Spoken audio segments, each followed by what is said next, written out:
আজ থেকে আমি হিন্দু মুসলমানের মতো চলবো, আর আমি মুসলিম হিন্দুর মতোই চলবো।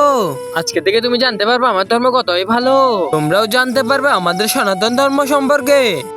আরে এই মন্দিরটা আমার কাছে একদমই ভালো লাগতেছে না। আরে মসজিদ তো অনেক শান্তি, তার মানে আমাকে এই শাকসবজিগুলো খেতে হবে।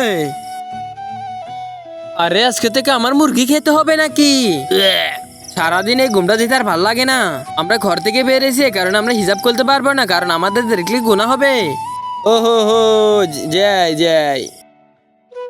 আরে রাস্তা তো অনেক বড় রেলি হচ্ছে মনে হয়। আজকে মনে হয় মুসলিমদের জশ্নে জুলুসে রেলি বেরিয়েছে। আমরা মনে হয় দুইজন একসাথে হয়ে যেতে পারি। বন্ধুরা এরপর যেটা হয় সেটা দেখলে অবাক হয়ে যাবে। বন্ধুরা সেটি দেখার আগে এর ভিতরে তুমি কোনটাকে বেশি ভালোবাসো, মাকে না টাকাকে? তুমি যদি আমার মতো মাকে বেশি ভালোবাসো, ভিডিওতে একটি লাইক দিয়ে চ্যানেলটাকে সাবস্ক্রাইব করে দিও। এদিক দিয়ে আমাদের মন্দিরের রাস্তা, আর এদিক দিয়ে আমাদের মসজিদের রাস্তা।